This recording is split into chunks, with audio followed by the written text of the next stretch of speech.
we're about to get started. You know, we're Let's in the go. place to be. You know what I'm saying? We're not live, but we're live. we all the way live. We're We all recording. live. Like that's my man ADZ right there. Yo, Daytwan, man. You know, we're back. The King Crown Jewels podcast. You know, this is a highly anticipated episode right here. Woo.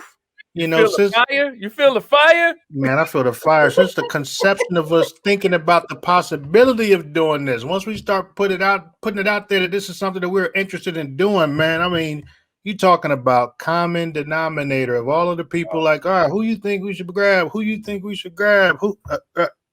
I mean, there's only one way that you can describe the person that we have on the podcast today. And I mean, like, if we want to go there, the only way you can say it is like the Hove of the game. Dude. The Hove. H-O-V. The Hove of the game. Come on, man. All of them how to go and get money after having a career in one area as a GOAT. And then this is how you flip that and become a GOAT in another area. So without further ado, the most high exalted Melyssa Ford. Man. Melly. Machine Gun Melly has entered the building. There we go. Thanks, there we go. How you doing? Fucking intro. That was awesome. I'm fantastic. I am fantastic. Like, I'm happy.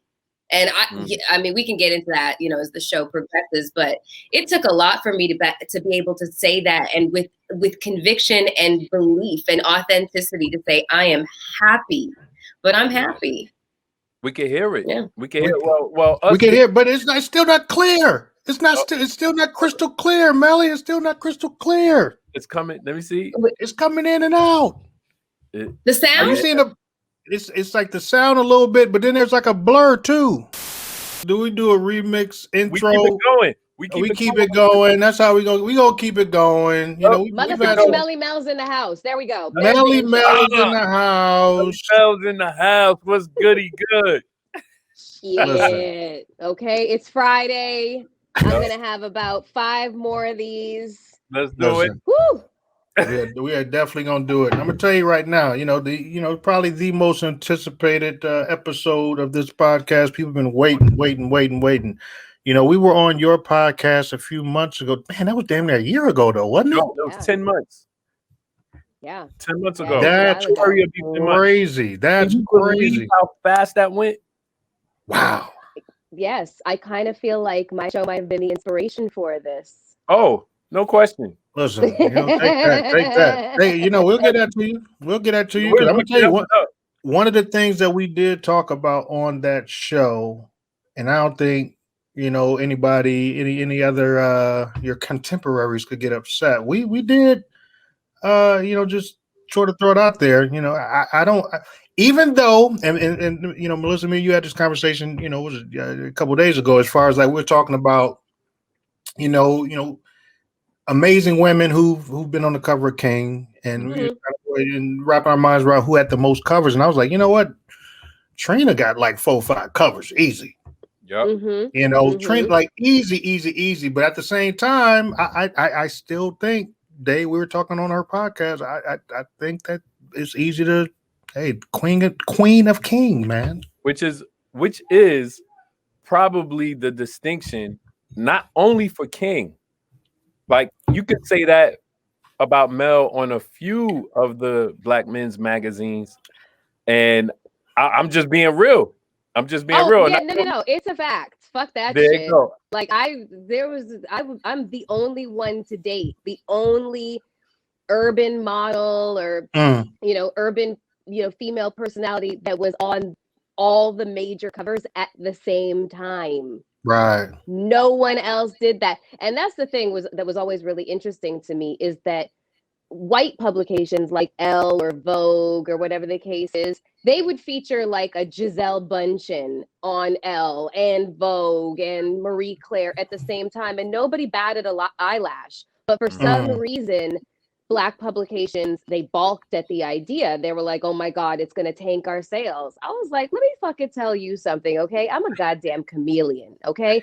I can be every man's fantasy because I can look 12 different ways. So what I do on one cover, I'm not going to look the same way on that. I'm going to be serving something completely different on this cover over here. So that was one of the things that I kind of prided myself on, is the fact that I would, you know, just get creative, and not just do basic shit. Like, titties, ass, whatever. But you guys know, I liked to collaborate on the creative aesthetic of, okay, what are we going for here? What's our thing? And you guys also know, I was not afraid of acrobatics on set, because remember that balls chair that I literally was balancing on my hip just to get like a certain pose, just fell off that shit.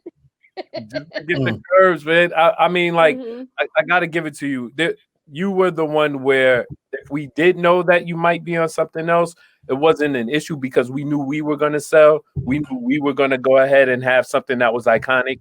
And I knew it was serious, because my brother at the time, this is almost 20 years ago, he's in his 30s now. And that's crazy to think about. Yo, this is the craziest thing. That's crazy to think about. Doing King, imagine like you my younger brother, and yo, my brother does this. But he never did that. He never went around and said all that stuff.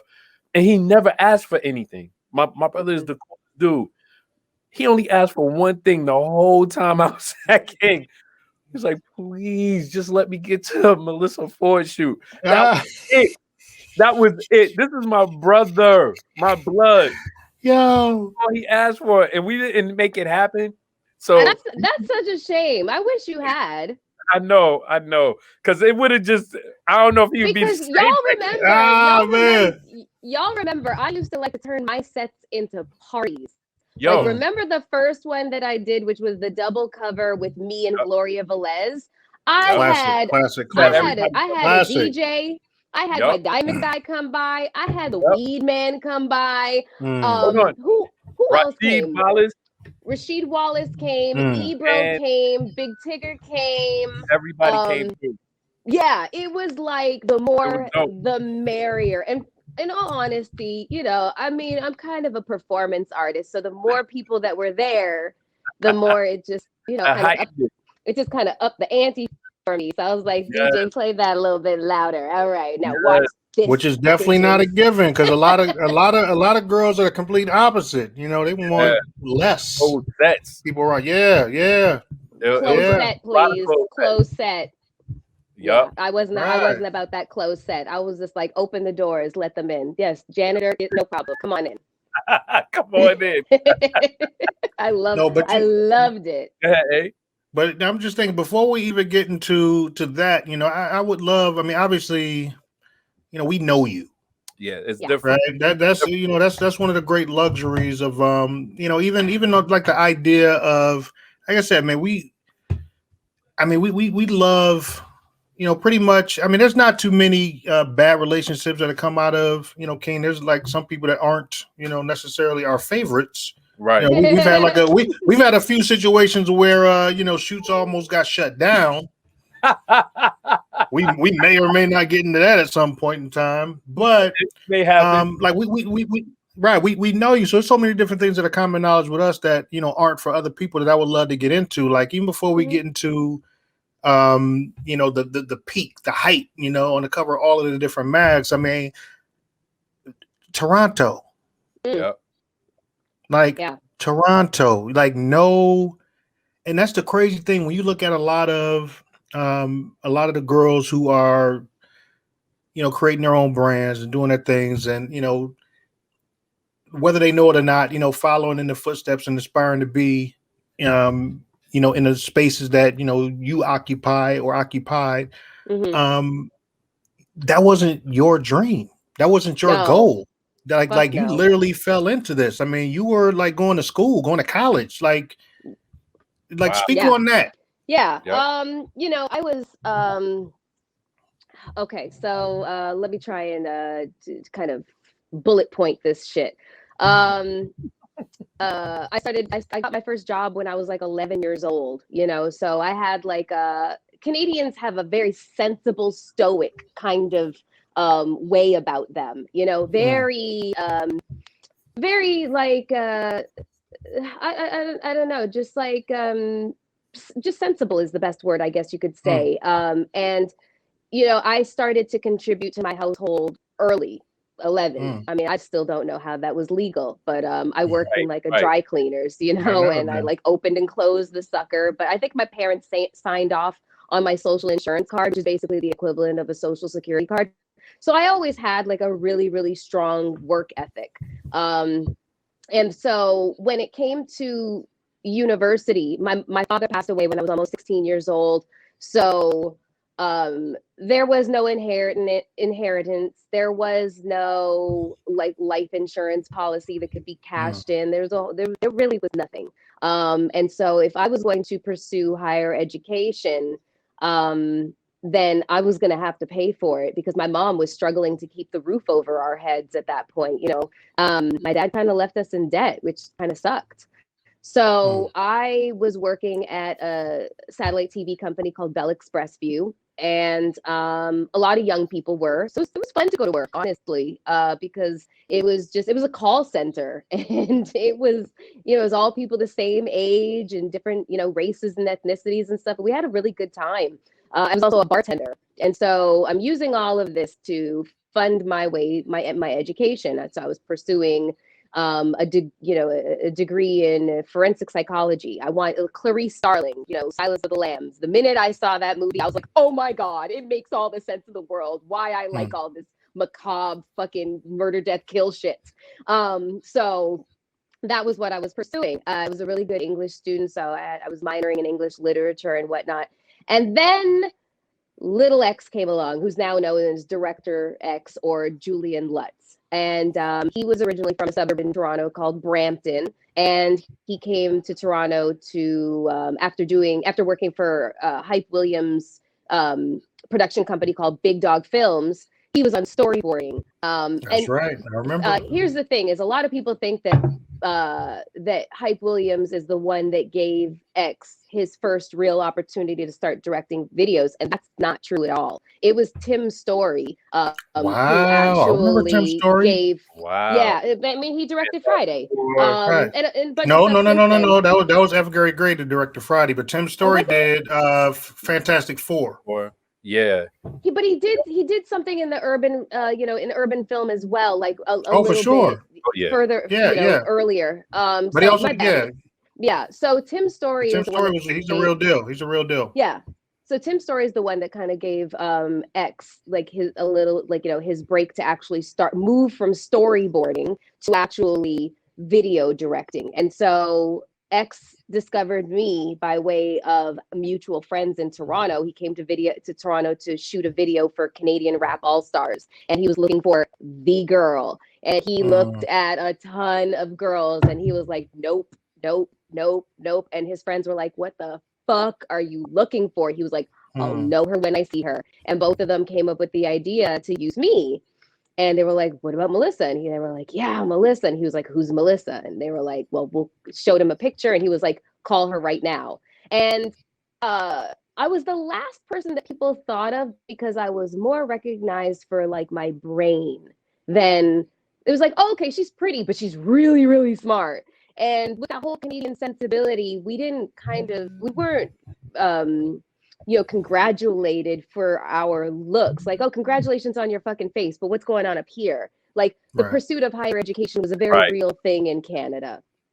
So when they called me up and they asked me, they said, do you know who director Little X is? Like the video director. They're like, he wants you to be in his music video. I said, why? And they were like, well, because you're hot. I said, oh, okay. Sure, no problem. And so then that just kind of started our relationship, X and I, always strictly platonic. We just became really, really good friends, but I became a muse for him. And then this competitive thing that was presented itself between X and Hype just turned just kicked into full gear, because what X did was he kind of let the world know what girls from Toronto looked like. And the vast majority of us are very exotic. You know, you pick a mixture of races and ethnicities, and I've probably seen every combination you could think of. You want to know what Indian and Japanese looks like? I know what it looks like. You want to know what Russian, Filipino, Swedish looks like? I know what it looks like. My best friend is Chinese, Jamaican, and Italian. My other best friend is Maltese, Italian, and Venezuelan. Like all these fucking freaky mixtures. My mother was Russian and Norwegian. We don't believe you. You need to call him right now and have him tap in. We don't believe you. We'd like to see this. I mean, you already know. I mean, shit. Mos Def came to Toronto. He married a girl that he met 7 days before, and she was banging. She's in the Drop It Like It's Hot video. She's fair skinned and she's got like cornrows. He married her 7 days after he met her. So Canadian girls, we put it on you. Anyways, I digress. Canadian girls, eh? I dropped that shit a long time ago. I say other fucked up shit. But so that's basically how it happened. I became X's muse, and then the competitive thing between X and Hype started to use X's girls. And so the first day after I'd gotten back from New York after my first American video, which was The Locks and Made Men. It was a song called Tommy's Theme from the Belly soundtrack. 3 days later, I get a call from Amber Jared, who is Hype Williams' casting director. And she was just like, well, Hype Williams wants to book you for the 112 video anywhere. It's shooting in Miami. And I was like, oh my God, Hype Williams, Miami. I'd never been to Miami before in my life. I never ever thought I would ever get there. And 112 and Little Zane, I mean, in the year 1999, 2000, they were both massive.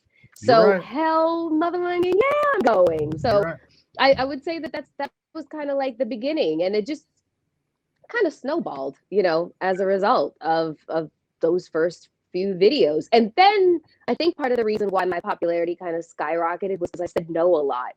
No. And what would make you say no? What would make you say no? I had priorities, you know, so at the end of the day, I was putting myself through university. It was not cheap. It was expensive, but I didn't want to be, you know, bogged down with student loans. Like that crushing debt. I have so many friends that are $50,000, $100,000 in debt from student loans. And a large part of it is fucking interest. You know what I'm saying? So I just didn't want to do that. My whole plan was to basically fund my way through school using money from my jobs, and also, you know, what I didn't contribute to my household with my mother, and then also what I made from doing music videos. However, if a music video's production schedule conflicted with my school schedule, 1,000% of the time I picked school. So it wasn't me trying to you know, increase the perception of my worth and value by making myself be very elusive. That just happened by accident. And I figured it out along the way that,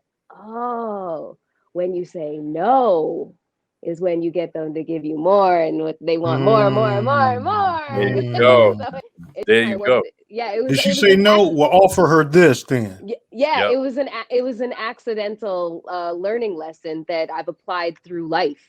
You know, so yeah, that's kind of the beginning. That's crazy. That's crazy. You know what? I mean, I've been a part of the music video experience for a really long time. I did not realize that Tim Story and X had a connection. That's pretty dope, because I definitely remember as being a storyboard you know, artist for Hype. I mean, they were all connected to each other. There was obviously a healthy dose of competitiveness with each other. Without question. You know, everybody, just like an artist has a developed sound, you know, Beyonce has a sound, Rihanna has a sound, you know what I mean? Right. Like artists develop their sound, video directors would develop their aesthetic, their consistent aesthetic. And X's aesthetic is very X. Like nobody's aesthetic looks like X. Just like Hype Williams was it created the foundation for so many people, opened up the door for people to really truly understand just how far you could go with a music video. You could turn those 3 minutes into a mini motion picture. And Hype Williams was, I feel like, the first person that really, really allowed for people to just kind of think sky's the limit. And then the video budgets at the time. Well, hold up. You know, like, because there's another layer, to where, hype. Well, part of the forefathers, and Lionel C. Martin, the Vid Kid, the Classic Concepts, him and Ralph McDaniels, like they were doing. I mean, they literally laid the foundation, for all of that, all of those early Boys to Men videos, all of those, Biz Markie the Vapors. I mean, when it came to, PETV with, Public Enemy on Night of the Living Bassheads. I mean, that was like, these were like, but Hype definitely. I mean, that's what you're supposed to do. It's different, but you're right. But it was a little. It's with Hype. It was gloss. For sure. Like, I mean, and that's the thing. I mean, you're gonna. Yeah, absolutely. Yeah. He turned it into art where Little X started to bring color and like set design and things of that nature that was just breaking out the box, but then using women's anatomy in a way where you were just like, oh my goodness. Anatomy and colors. Paul Hunter, he was another one that was brilliant. But just using women's bodies, like making them move a certain way, having the colors, bringing it like that Carabana feel with the the sets, creating the set. I mean, it was art. It was art. It was definitely art. Yeah, you could definitely see X's West Indian roots in just the perception of how he viewed things and how he, produced music videos. The king of the slow motion shot. Fuck. Everything was in slow motion. It was so crazy. That dive into the pool in the Jadakiss video. What's so crazy though, Mel's, is that I think I may have first seen you in print in a small magazine with a motorcycle and Tretch on the cover. Hell yeah. And what was that? Like, Cycle Dreams. No. Wow. No. It's quite possible, yeah. Because I did a few motorcycle projects. I did a Cycle Dreams calendar. And I think it was Cycle Dreams the magazine. And wow. That was weird. But it looked like the motorcycle was in a house, like in a living room or something. We were in a garage. That shoot took place in a garage, and there was 2 other models, Tretch and myself, and no one. I'm sorry to those women because no one was paying attention to them. Like, sorry. I remember like what? Somebody show that cover. Where's that cover? I'm sorry. I remember. Wow. Yes. Yo, hey, it was like, when you do magazines, especially back then, everybody was trying to come out with one and everyone was jockeying for position. And the way that they did it, even if you weren't like a lad mag or whatever they want to call it, you had to have a beautiful woman on the cover. Even the song to put women with the artists on their cover. Like, it just had to happen. So I remember seeing that and I was like, yo, who is this? And then started to see you in the videos and stuff. So it's like, whoa. Like you were able to do both. A lot of people couldn't do both. They would get in videos and then do print. It looked like you might have done print a lot. I did. More. I started doing videos before print, but then print jobs kind of started to take off for me. And because I wouldn't do every single video. I mean, like I turned down Mobb Deep and Nas, Thug Life Is Mine, and they shot that in the fucking, South Pacific, like in French Polynesia. You know what I'm saying? Like Bora Bora, Tahiti type shit. I turned that down because it conflicted with my school schedule. People thought I was insane. They're like, it's Nas and Mobb Deep and in that was Bora Bora. And I was like, exams, the fuck. I'm sorry, I can't make it make sense for me. Yeah. You know, so for videos, what ended up happening was I didn't do that many. If you really look back on it, I didn't do that many. Some girls did 20 videos a year. I think I did maybe 20, maybe 30 in my entire career because I spaced them out. But the ones that I chose, we're still singing those songs today. Big Pimpin', Cher Shayla Goes, you know, Knock Yourself Out. Like it's just song remix. Yeah. You know, like I did really prolific, massive videos that just literally I was like, okay, boom, just drop that, walk away, don't have to do shit for another year. But when you look at your videography, when you look at it, it seems like the year 2000, you were in like this crazy bag. Like 2000, you got Big Pimpin', Thong Song Remix, Shay Shay Lagos, Shake Your Ass. Those are the four that are mainly mentioned in that year.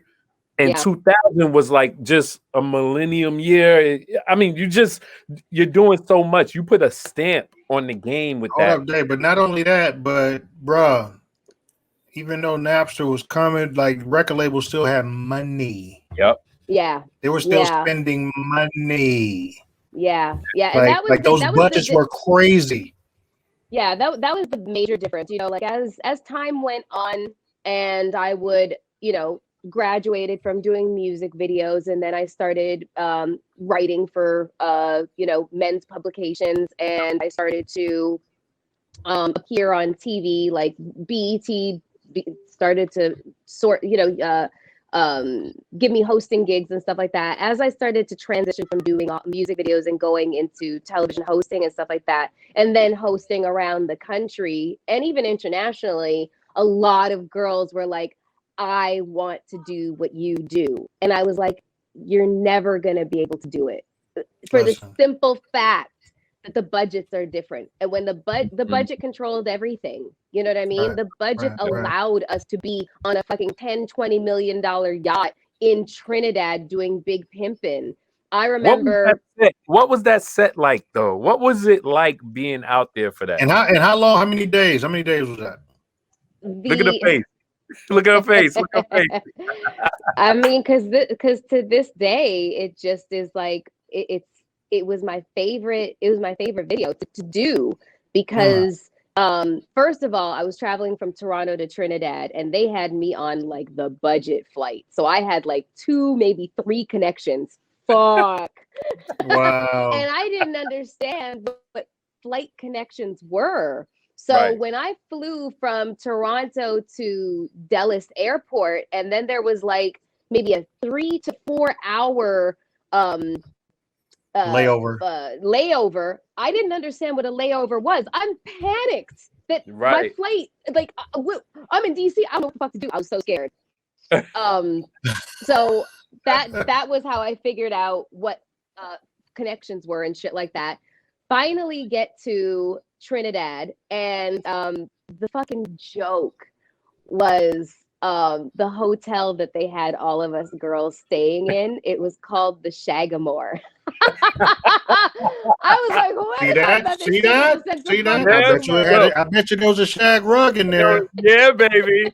Yeah, baby. Yeah, baby. Shagamore, you know, and like for anybody watching that doesn't know, like shag in like, you know, British slang means to fuck. Yeah. And so you have all the video models in the Shagamore. Okay, you're fucking hilarious. So anyways, the first thing I do, like when I'm checking in, is like I'm literally like, okay, so let me see the manifest, you know, let me see the production list and see who's here and who's not. So I know that Hype's shooting this. X was second chair, and so I wanted to see who the girls were.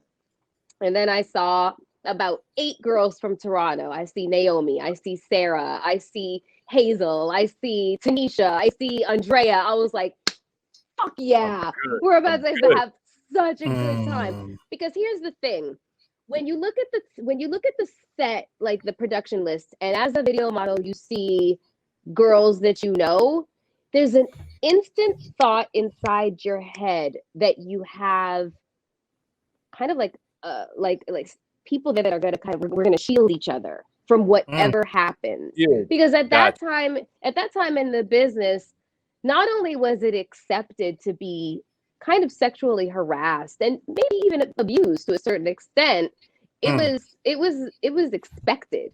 And you were also expected to shut the fuck up about it. Like you should be happy that, you know, all of this is happening for you. It's, you know, and so when you looked at the production list and you saw a bunch of women that you knew and you were comfortable working with, you also saw not just camaraderie, you saw people who were like-minded and we knew how to move in groups in order to offset, you know, unwanted attention. You know, just because we're there and we're beautiful and we're props, we are under the full understanding that that's what we're there for and being paid for. But that's it. That's all we're being booked to do. We're not here to, you know, for you to like get your dick wet. Like, you know, it's not, the expectation shouldn't be there, but it was a lot of the time. But another reason why I was a queen of motherfucking no. I get that, but what were like the set hours like? What was it after set? What was it like? Because how many days was that shoot? How many days were y'all out there? Oh, okay. So we shot Big Pimpin', the Trinidad version, the Trinidad set, because there was two sets. There was portion. There was Trinidad, and then there was Miami, which is where Gloria and Pimp C were. Right. But me, the girls, Jay-Z, Bun B, Dame, we were all in Trinidad. So that took place over the course of 3 days, and those were long shooting days. Like the first day on the yacht, we were on the yacht by 11 o'clock in the morning. We got off the yacht around like days. Yeah, those are long shooting days. We were on the yacht. And it was blazing hot. These long days. Hold on. What were you drinking, Melyssa? What were you drinking? Cristal. Okay. Cristal. Right, and let me tell you something. Cristal is trash. It's nasty. Ugh. Oh, you don't do that no more. We don't do that no more. We don't do Cristal anymore, and for good reason. Like Cristal was like drinking whiskey. It was strong and nasty. I really like Moet Nectar. That was my jam. But so the first day was call time was like I guess like 7 or 8 o'clock in the morning because they had to get so many girls ready, hair, makeup, the whole nine. You know, like conveyor belt style. Get us the fuck out. And then, you know, so we're on the yacht and it was fun, you know, so I guess we got started maybe at 11 o'clock in the morning and finished like around 7:30ish. And then we just partied for the rest of the night at Hype's place. He had like this big, huge, massive, like plantation style house. And everybody was there. Like Jay was there, Steve Stout was there, Hype, Benny Boom. Everybody was running around. Girls were in the pool and stuff like that. And everybody kind of like had this notion that whatever was going on, you know, behind the scenes of music videos was tawdry and stuff like that. No, not really. It was sometimes for the most part it could be just like a lot of fun. A lot of girls really developed like this kind of like friendships on set. And we got cool with, you know, just the people that were behind the scenes, the casting directors, agents, producers, etc. So a lot of the times I would end up on music videos. For the most part, I did Little X and Hype videos. That was the majority of the directors I worked with. And you trust them, and you trust them. I trusted them, and I always would know who else would, you know, be on set, and it was like it was good. It was cool. You know, but so the Big Pimpin', we were 3 days there, but then they kept us like 4 more days, and they sent us to Tobago, and they were like, get as dark as you can, just tan, because we were gonna do a calendar for the Source magazine. Somehow, some way, it didn't end up happening. So we just got 4 extra days in Tobago, and that was fun. And then they moved on. Then they moved on to do the Miami portion, and used a completely different set of girls for that. Right. Wow. So that's an amazing one. But then Thong Song remix. What you gotta break down that whole set. Like what happened? How'd you get involved? Okay. Okay. One of the biggest songs that comes on, no matter what barbecue, no matter what any kind of list, it comes on. Thong Song is like it's a novel joint for all the people. It is. It's crazy to think about. Right, Granny. Yeah, Granny's going. Yeah. It's such a fantastic song still to this day. Like it's completely, it's so novelty. You know what I mean? Like it's almost like a parody because when you think about it and you read the lyrics, they're ridiculous, but you can't help but like be moved by the song and want to dance and have fun and joke around. So it's really unintentionally, it's such a fucking feel good song. Yes. And it's talking about women's asses and fucking thongs and shit like that. But you are going to play it at the barbecue with grandma and all the kids, and everyone's going to be dancing, and it's totally acceptable, which is such a mind fuck, but I love it. So Little X again, he wanted me to be the lead in the Thong Song remix video, and I was just like, okay, I'm not wearing a thong. Just as long as we're clear, I'm not wearing a thong. Let them know off the bat. Right off the bat, like, don't put me. No, I'm not wearing a thong. Okay, here's how about this? I will wear a thong underneath some pants, and I'll undo the pants, hike the thong up, so you'll see the top of the butt cheeks, but you're not seeing, like the full enchilada. Okay? Wow. It's not the whole thing. It's not the whole hostess. Right. Exactly. It's not gonna be the whole hostess cakes over there. You're gonna get like a little, like just a little. Just a little taste, a little tease. Yeah, just a little peek. And so, and they went for it. I swear to God, wow. Sometimes I would abuse my fucking power. But anyways, I was like, it goes both ways. It goes both ways. Yeah. So I started doing this. I started, shooting scenes with Cisco, and we're in Baltimore at the time. We're at Druid Hill Park, which is where they got their name from. Druid Hill Park. They named themselves after that. And so the first couple of days we were in Druid Hill Park, we're on like this kind of like truck dolly situation because we were not actually driving this motorcycle. And the scenes where you actually see the motorcycle in motion with me on the back, that's that driver. That's not Cisco. There was a massive height difference, but I digress. And so after Baltimore, they moved us to LA, and that was where the big scene happens, where it's the parade of girls going down the runway, and they're all in thongs, and that's where you see Gloria Velez as the bride. It's fabulous as she fucking was. And they were like, Melyssa, don't even finish that question. You gonna no. Wow. Honestly, I kind of wish I'd done it now. I kind of wish I'd done it, but that's a good. I didn't. I made a choice, and I kind of wish that I had done it. In hindsight, this is just a kind of aside. I wish that I had been a lot more. I wish I'd like indulged a little bit more in gratuitousness, but I couldn't withstand the criticism that came with it. So this is me 20 years later, assessing myself, my younger self, like, girl, you had no idea what a badass bitch you were, and you should have flaunted it in everybody's face and made them sick. But hold on, you did to a level, right? But you do it to the level where I always dialed it back. You're trying to tell us you could have hurt him even more? That's what you're trying to say, right? Tame. It really hurt y'all. That shit was tame. I mean, like when I see the things that girls do now and what is socially accepted in terms of like, the bust it challenge.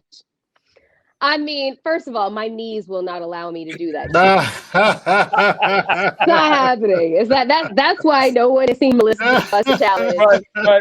Because I can't right now. Oh, man. But when those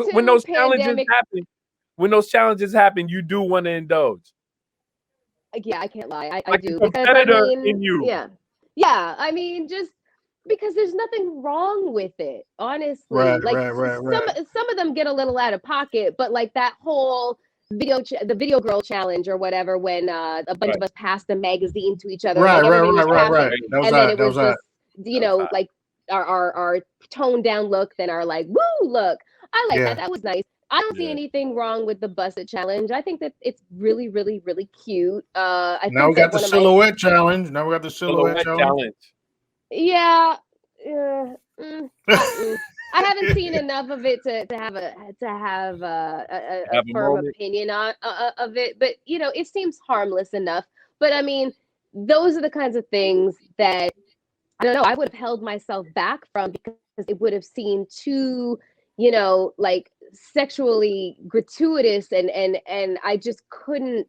I couldn't deal. I couldn't cope with it. You know, and it sounds. You did the right thing. You did the right thing because you know what you did. You followed your gut, and in real time, you did what you felt was the right thing. And even 20 years later, even though you think like, damn, I could have did more, in real time, you did what you were supposed to do because, like, who knows? I mean, you know, at that particular time, you know, it was a different perception and a different level of what people looked at in terms of being, you know, too far, and it could have been like, oh shit. You know, we have these things that happen in our lives that are like these aha moments that we take with us for the rest of our lives. You know what I mean? It could be something that somebody said that was a throwaway comment that has the most impact on you, and it becomes a part of your mantra, your DNA, your makeup, and how you present yourself to the world, bad, good, or indifferent. And for me, one of the major catalyst moments for me, especially at the time when all this stuff was happening, music videos, me balancing my work school life in Toronto versus being this vixen on camera for these big, huge artists and trying to figure out what the fuck I was doing. And then deciding that I was going to put my whole, scholastic life on pause in order to pursue whatever this was. Because who the fuck thought about making a career out of being a music video model? No one had done it before. There was no footprints in the snow. None. So whatever I was doing was going to be a pioneering effort. So anything that I did, there was no blueprint for it. There was no footprint to follow. So I had to figure it out as I went along.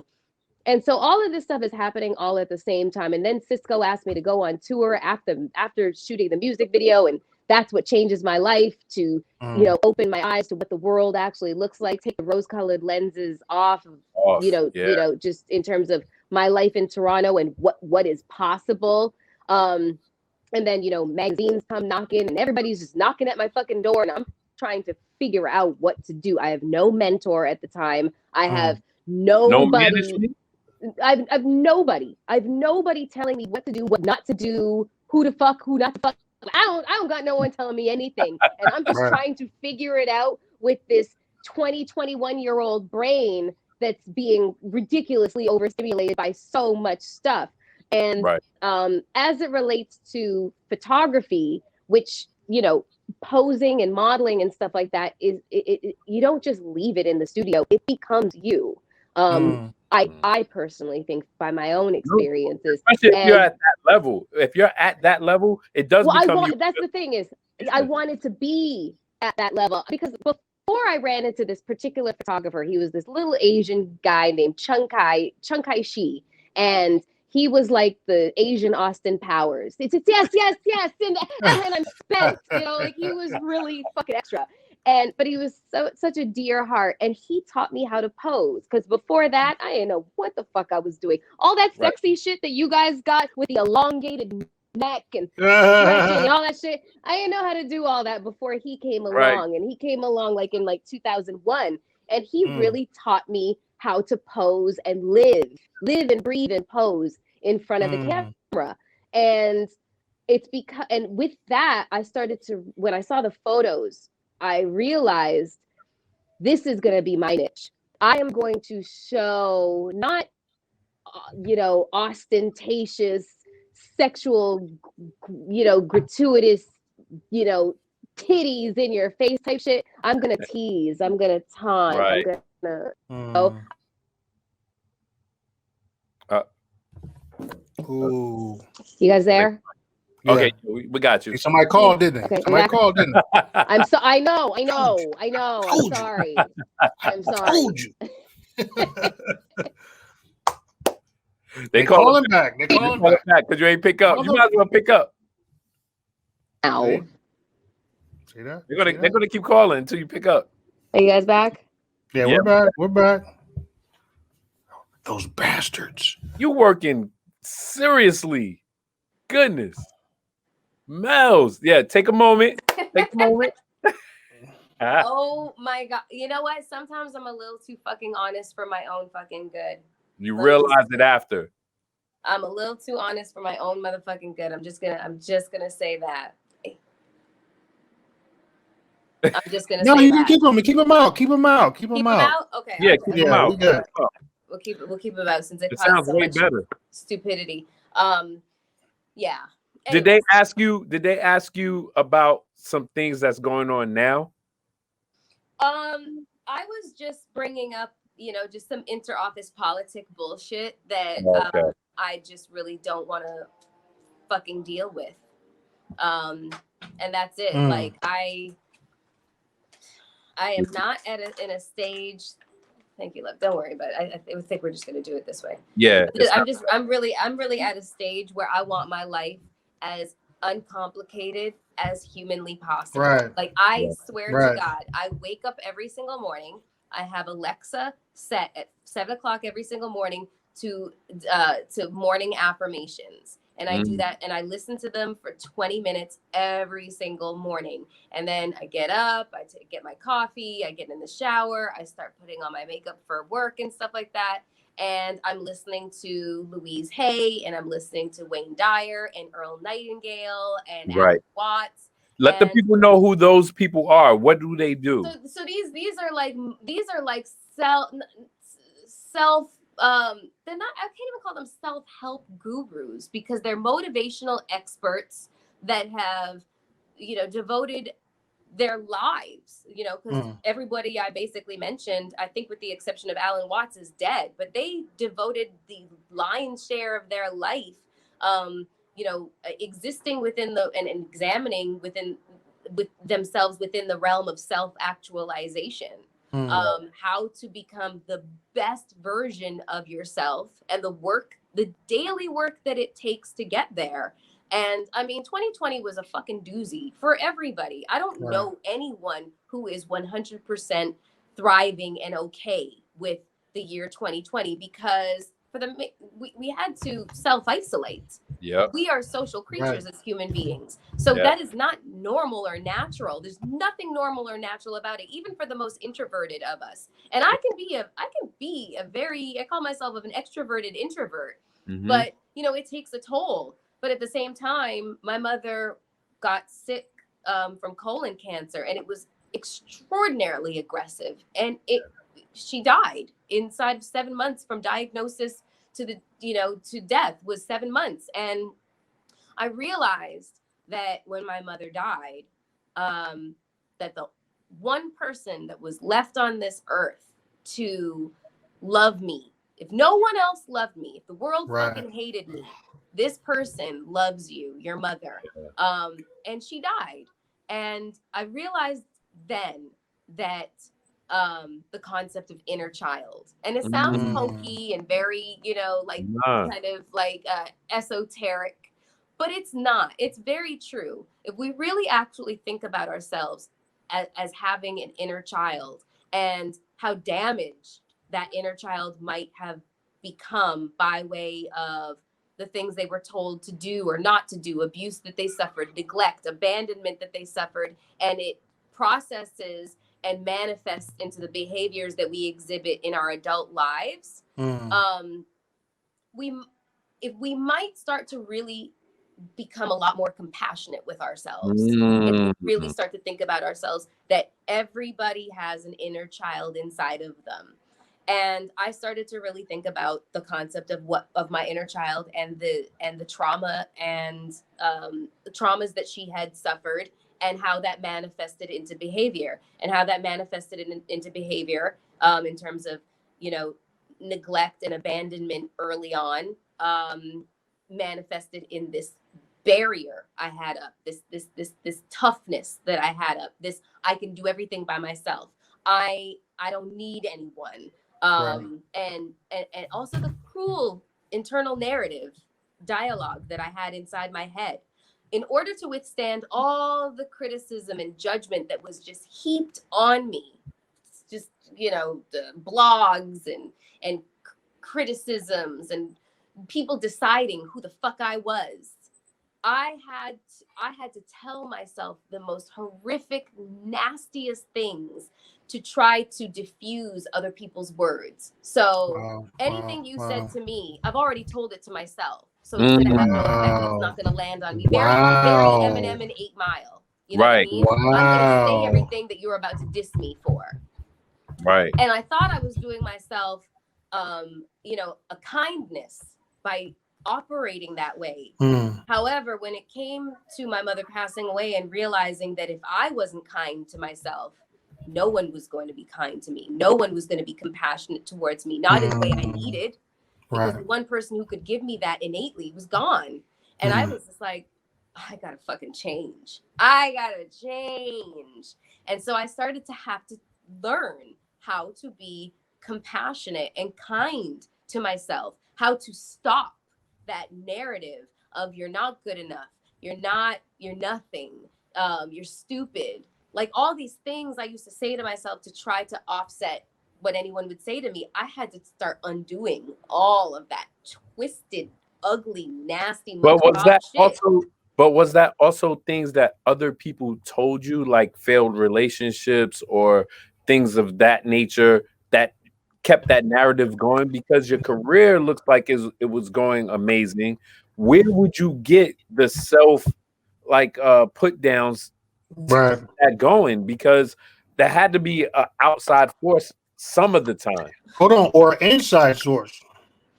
I mean, you know, you guys might remember I started writing for when you guys developed the blog, the King Magazine blog. I started writing for you guys. And I remember I wrote a piece about red lipstick or red nail polish. It was something about red, something, whatever. And I basically likened it to, you know, I basically talked about what red lipstick or red nail polish does to a woman's personality, how she gets to examine and embrace her inner vamp, you know, the sexual side of her, unabashedly and unapologetically. Fuck.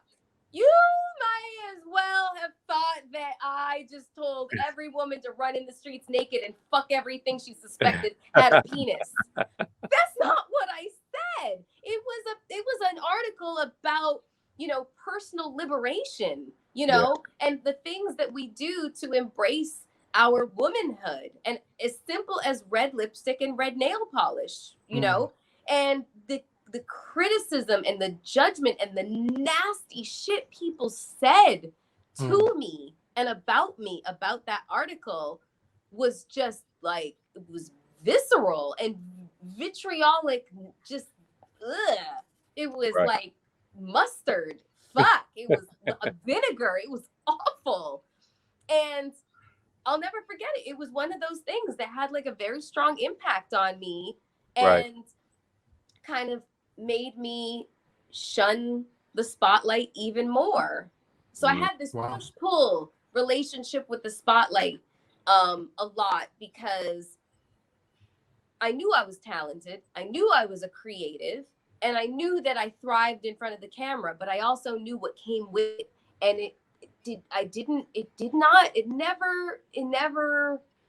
it was never a really like a strong symbiotic relationship. It was some real love, hate, push, pull shit for me. You know, so I internalized that stuff. All the nasty bullshit that people would project onto me, I absorbed it. I took it all on. But this is before, but Melyssa, this is a lot of that was before social media. Sometimes. Yeah. So do you? I can say this: I wouldn't have survived if social media, like had, you know, come about in 2000 versus like 2009. 2009 is when Twitter happened, and then Instagram was like 2010 or 2011 or something like that. MySpace was like 2006. But push that shit, you know, half a decade or decade ahead, or, you know, like, you know, in the past, I wouldn't have survived. I wouldn't have. I don't. And that's that. I'm not surprised by how many, young people are offing themselves. Yeah. When we hear about 9-year-olds and 12-year-olds committing suicide, right. it doesn't surprise me. It doesn't surprise Cyberbullying. me. It is sad as fuck, but it doesn't surprise me. What is it? And just for people to understand, and I don't want you to romanticize it or anything like that, but what is it like to be in the headlines when the headlines aren't positive? What is it like being in a relationship one as well that's not positive? How do you internalize that? Because I don't think people understand how people internalize headlines that put you in a diminished light sometimes. Speaking only for myself and maybe a couple of other people that I know personally, you instantly get into this kind of fight or flight. That instinct pops up, and very strange.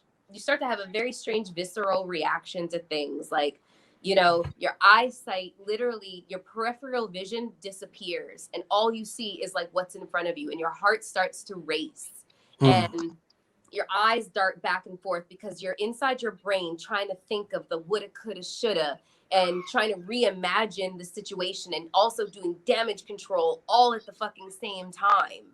And it's just this overwhelming sense of self-preservation that is fucking kicking in, but it's related strictly to your ego and your sense of self. And the fight that you're having to that these words are describing you in a way that you don't even recognize, and it's very discombobulating, and a lot of people react very desperately as a result. Whenever I would read negative things about myself, I never acted in desperation. I fucking refused. I refused.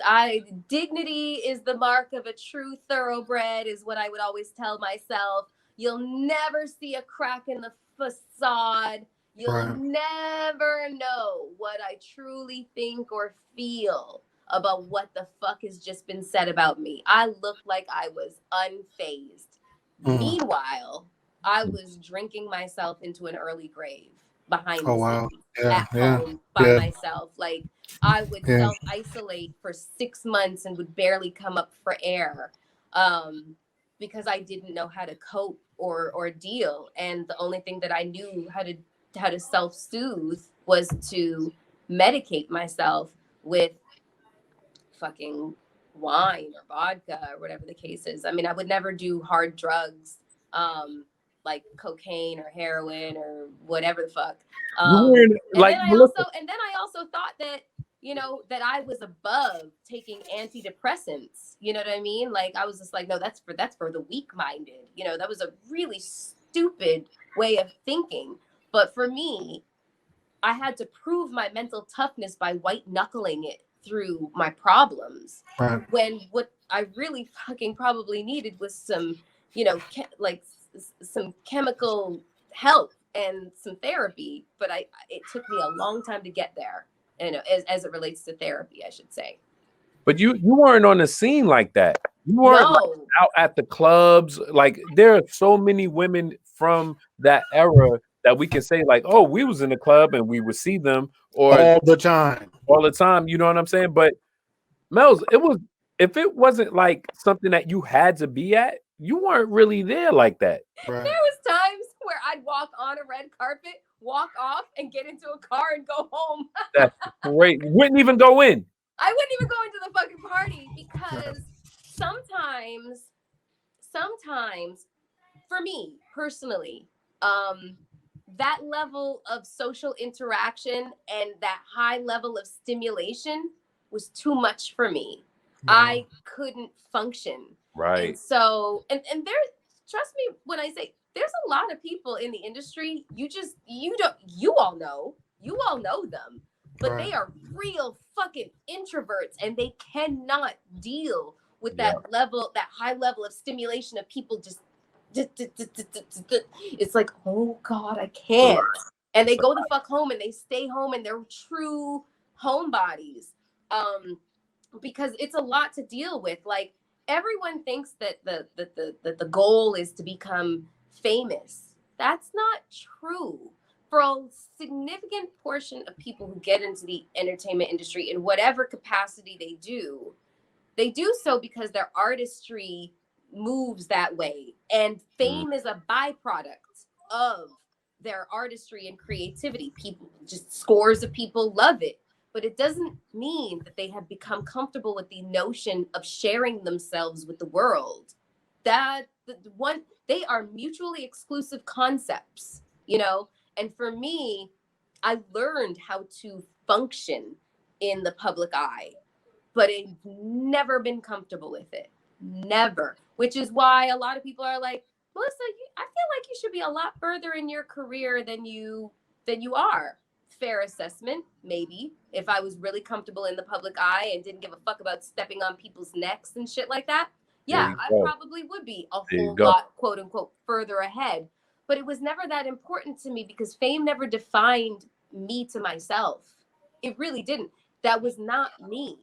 Usually that light switch turned on, I performed, light switch turns off, and I go back to being who I am. And that chick is way more comfortable at somebody's, little backyard bashment than being on being center stage anywhere. I feel disgusting center stage, like with the spotlight on me. My mouth is dry. I gotta pee. All kinds of fucked up shit. Like you never know that. You never know that. I'm gonna tell you something was real interesting about what you said, which I'm pretty sure as people are listening and watching this, they're gonna be like, "Damn, for real." Like even when you mentioned the idea of looking at a call sheet and figuring out like who else was on a music video, because man, y'all had this sisterhood and y'all was sort of like, okay, cool, these people are here, they're gonna have my back, I'm gonna have their back, and we're gonna go ahead and just roll as a crew. Beavers, you know what I mean? So we sleep back to back. but the thing is, the overall perception is that women don't get along, they're gonna be competing with one another. They're going to have these attitudes and they're going to be so full of themselves. And it's like, it's a very unfair assessment or judgment that, people generally make. And I'll even take it further, even to even co-sign a lot of the things that you're saying, and even to give people a little bit more insight, to the real Melyssa Ford. I remember, meeting you for the first time. And I mean, it wasn't. It's like I remember meeting you for the first time, and prior to that, we had done the photo shoot. With you, we did the double cover, you and Gloria, which I was kind of skeptical about. I wasn't quite sure, as far as I'm concerned, because I was real protective of this brand that we were developing, and I was just like, man, okay, where are we going with this? How is this going to be? Is this really going to work? I understand who they are and what they represent, but is it going to be consistent with the brand and what we're building at this particular time, right? And so it was just like, but the covers that came out amazing. They came out like, oh, these shoots are, okay, all right. And it was like, ooh, look how the covers, you can put them together, and if you put like a lot of them back to back to back to back, they all connect. It was just like just a brilliant concept, and I was like, okay, this works, right? And so I remember. When it came a time, like, okay, I think it was like for Magic. It was either Magic or SEMA. Matter of fact, I think it was SEMA. Big, car convention out in Vegas. Mm-hmm. And, we had a booth set up and we were going to be having a bunch of magazines and, all these, just thousands and thousands of people coming. And we had booked both you and Gloria, to come into Vegas, to the trade show, as we were going to have magazines with you all on display, and y'all were going to be at the booth signing autographs, taking pictures, and all of that. Mm-hmm. And I was basically assigned to babysit the both of you. Okay. Yeah. Okay. I was the one that was, not only, physically there, but probably the most qualified to make sure y'all were good, and I'm just like, man, I ain't met neither one of them. I don't know how they gonna be, man. Now, look, if they on some bullshit, we gonna have a problem. We gonna have a problem, And I knew, and the cool thing is, you know, we all know what you brought to the table. We already know what you represented and how much of a trailblazer you were in the game. Mm-hmm. You know, and what was dope, Gloria was there. You know what I'm saying? Gloria was also a fixture. You know what I'm saying? She was hovering, you know what I'm saying, in that space too. We knew who she was. And so yeah. I mean, I was so pleasantly surprised of how just super cool and down to earth the both of you were. Gloria was and still is like she's fucking dope. Like if you guys don't have her like on dope. if you guys Oh, don't she's already coming. have her She's in coming. the She's coming. Is happening. She's coming. Okay. Because She's Gloria coming. is Love her. Love her. Yes. Gloria is fucking dope. She's so down to earth. She really nothing's changed. She is the same girl. And fuck, I've known Gloria for 20 years now. Isn't that crazy?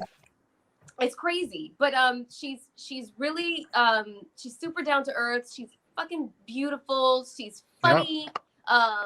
You know, she doesn't take herself too seriously. No diva shit. No diva shit. Super down to earth. And the main thing is she was tireless when it comes to fans. Like that's where her and I have a lot of similarities. And putting in the work. Operate in the business. But she was very comfortable with the spotlight. She fucking relished that shit. Yep. Whereas wasn't thirsty for it though. Didn't go over the top. Wasn't clamoring for it. But she found her. No, right. But she was tireless as to how she responded to fans. She would not. I'm only going to do an hour of signing. That's not Gloria. Gloria from sun up to sundown. Whoever wants a picture, an autograph, and anything, she's doing it. And real talk. One of our longest King magazine photo shoots was that Gloria. That is was that the longest out in Vegas? Yep, that shit was like forever. It was like 13 or 14 hours. That shit was like, and she was a trooper. Didn't complain. Sliding on the car. We got her greased up. She's sliding off the damn car. But trooper, amazing. Yeah. Gloria's the fucking shit. She's really amazing, and she really contributed a lot. Like she's one of the pioneers, just alongside with me. She just had a completely different story because she was an artist, a rapper, and that was her. She wanted to leverage her popularity in music videos to become a rapper herself, and her life took like a really fantastical like movie like turn. So I'll let her describe all that when you guys finally have her on. But we were in the trenches together. And I was glad to be in the trenches with somebody like her because she was so like she was street smart like a motherfucker. Oh, for sure. For sure. I'm like from Canada. I'm like, what's going on? For sure. And so that's one of the things that I mean, it's just so important. It gets overlooked. The whole idea, not just the whole idea of establishing relationships, but just really just being a real, genuine, authentic person. And I know, me and Dave, we're so similar in that sense to where it's like that's what we gravitate towards, those type of people, and just building strong relationships and bonds. And that's how you and I, became as close, as we have become. And it's just. Another thing I share. Once again, just get people, some more insight. Because he was like, "Oh man, I went to university. I was one of the smart people." People be like, "Yeah, sure, whatever. That's what you're just saying." Yo, I ain't gonna lie. I remember the very first time. I got the call. You don't know where I'm going. You up here blushing, but you gonna continue to blush. I remember the very first time I got the call. He was like, "Yo, I was in New York." He's like, "Hey, we kind of, just hanging out, at the place, just, come through, right?" So we come through your apartment in Brooklyn, you got like a few girls just sort of hanging out, kicking. I'm like, okay, I'm the only dude in the fair. Okay, I can dig this. Cool, right? I promise you, though. I promise you. One of the first things that I naturally do when I go into people's place, I make my way to the bookshelf. I make my way to the bookshelf, and I'm like, okay, this is shit that I've never seen and read, and it was like forensic type. Like, okay, this is some different shit. Yeah. It's not something that you just put up for props. I'm like, oh, okay. And this is before I, knew like, okay, you were into that kind of stuff, and it was just like, oh, she's like for real, for real. Mm-hmm. Yeah. For real. So, and even with how we were talking about the transition, making from music videos to modeling, doing magazine stuff to television, that was another thing that I'm just like, man, a lot of people would love to do that, but they just don't have. I mean, the intelligence is one thing, but the chops, I think that when there's no plan B. It's funny. I used to say plan A is all there is, and there's no plan B, but that wasn't necessarily the truth. I had the luxury of being able to say something like that because there was always plan B, plan C, plan D, plan whatever the fuck, because, if I didn't have this, I had this. Right. And this actually was more impressive than this. This is where I flexed. Right. All this was easy, Right. Go up. But this, I flexed. Listen. And knowing that the entertainment industry wasn't my end all be all, there's a certain, level of comfort that comes along with that because I can say no. There was no sense of desperation in how I functioned or how I acted or, things that I took advantage of. Case in fucking point. I will never forget in around 2003 or 2004, there was this sex pillow called the Liberator Extreme. Okay. It's a pillow shaped like kind of like a triangle. So it goes up like this and there's like an angle like that. And so basically you lay on it as a girl, you lay, I've never heard of this shit in my life. I've never heard of this shit. And then you lay that way, right? Okay. So I don't know what she's talking about. Yeah, I don't know what she's talking about. I don't know about this pillow. So they offered me $250,000 to endorse this pillow. Wow. And that you obviously have used and enjoyed because the way that you just described it, like you're familiar. I said no. I said no. Wow. Did I have $250,000 in the bank? Not even fucking close. Was I struggling? The same way everybody else struggles, where you're just like, you don't have like an exorbitant amount of savings and stuff like that. Right. But I thought about my future self. And I just didn't think that she would be able to. I didn't know where I was going to go, but I knew wherever I was going, it was going to be because of this. Right. And I wouldn't be able to justify that. Kind of like Melania and all the porn and pornographic and naked pictures that she took as our quote unquote first lady. Right. It's Kim Kardashian with the sex tape. Even though she's making monstrous strides in the realm of law and prison reform and, getting people, getting their sentences commuted and stuff like she's doing some really formidable work. But a lot of people really love. She's a unicorn, though. She's a unicorn. She's a unicorn. Choices. The thing is, like, she's done it. She's, Dale and I were talking. I mean, phenomenal job just being a unicorn. And being like, you know what? Okay, that happened. It's like, okay, I'm not going to allow that to like truly define me. Like the work she's doing now, it is phenomenal. She's doing phenomenal work.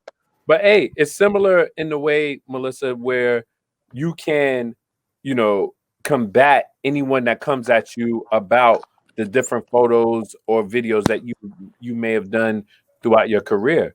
I mean, because to a certain extent, that shit was so fucking tame. You know what I mean? In comparison to say putting out a fucking sex tape and now trying to be, take the baby bar and shit like that. You know what I mean? Like in order for for the public to accept her bar, by and far, like, she had to go with a reality show that incorporated her family. She had to get married, have a bunch of babies, and now she's doing all this stuff. But people still bring up the fucking sex tape. And listen, I'm not here to be an advocate for fucking Kim Kardashian at all. I'm just stating how easy it is to kind of dismantle a woman's reputation and her contribution to society because of prior bad acts or something that a decision that she made when she was in her youth, and may have done for whatever reasons that she made those decisions back then. When it came to that pillow, I looked at the money and I just looked at it like, Melyssa, no. You won't be able to live that down even in your own eyes. Me now, 20 years later, I would have told that bitch to do it. I'm telling you, knowing how short people's memories are, like fuck that shit. You know what I mean? They are, but you didn't know also what you did not anticipate. You didn't anticipate social media because the thing is, truth be told, that same pillow would have been like that could have easily been like 10,000 memes today. We didn't even know social media was going to come.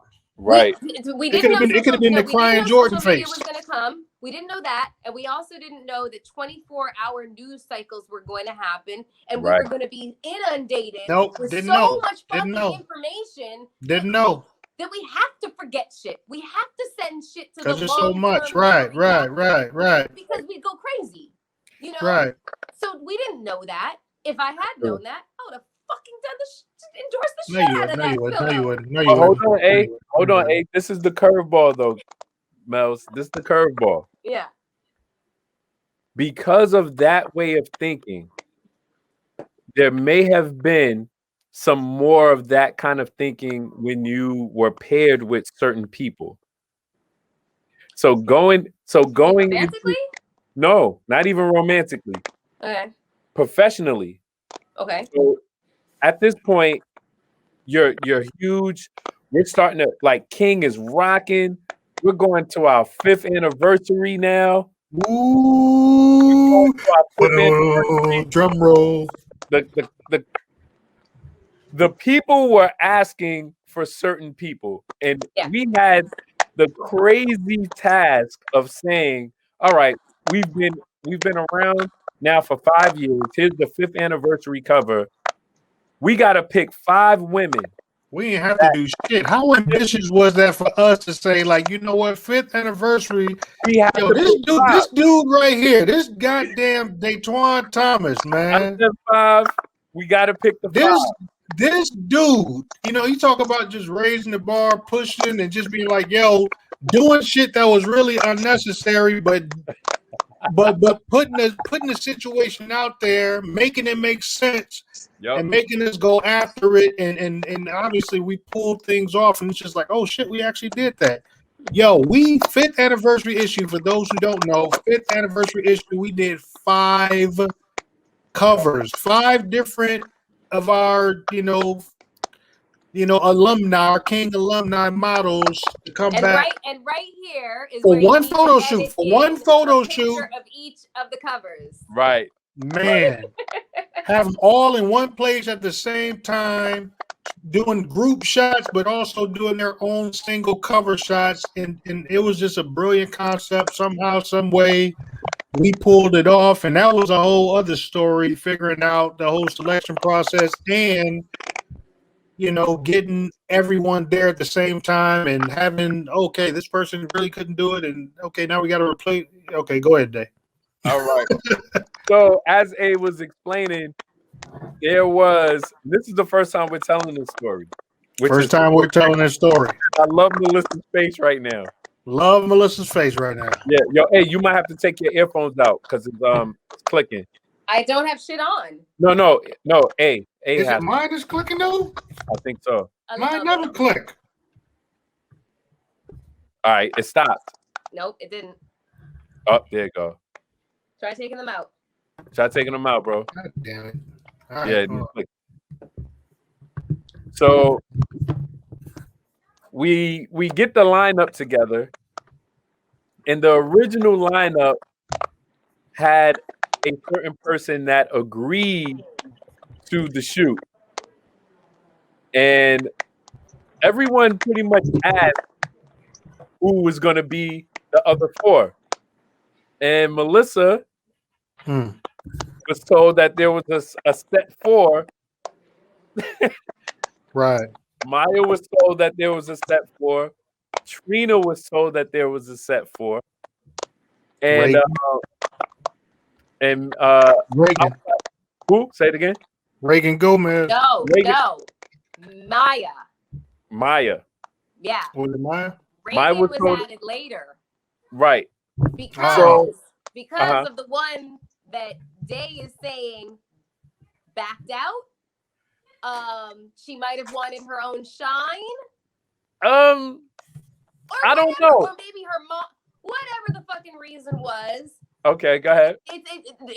It's fine. You know, sometimes people just want to shine on their own. And fuck, that's fine. That's fine. There's no, you can't be mad at something like that. But Mel, Reg was in the original. It was someone else that pulled out. Right. Somebody else pulled out. Right. With that Does pull her name out. start with a C? No. Oh, this is news to me. Yeah. That fifth person pulled out the night before or the. I'm like, it was something like it was drastic. It was definitely where we only had a very short window. Very short window. We had like 12 to 14 hours to get number 5 there. Bullshit. Y'all are motherfucking liars. No. Why would at this point really? No. You want to know why? You want to know why I'm saying you're lying? Is because who ended up becoming the 5th? Y'all did a fucking poll to find out who did you all want to see as that 5th girl. No. That part is separate from what happened. Okay. All right. That part is separate. Okay.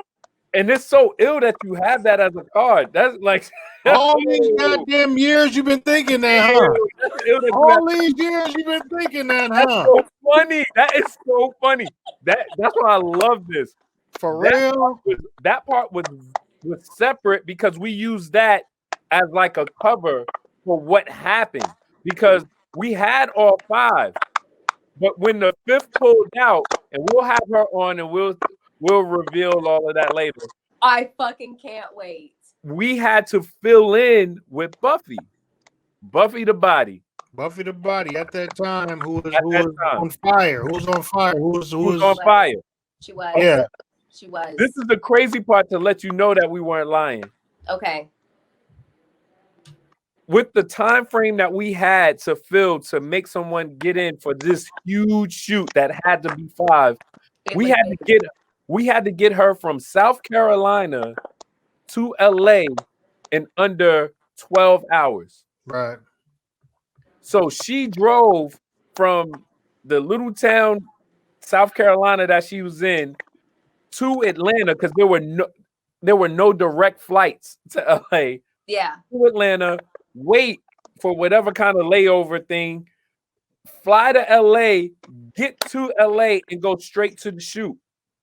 That's how crazy tight it was because the person that pulled out did it at such a late time. So when this person comes on set and it was revealed that they were crazy. We never talked about this. I know we never talked about this. This is what's dope about it.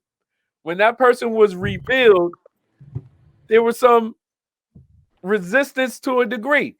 Oh, fuck that. I was fucked up. I was fucking livid. So what was that? Why were you upset? Why were you upset? I know who the fuck I was back then. You know what I mean? Right. So this was 2006.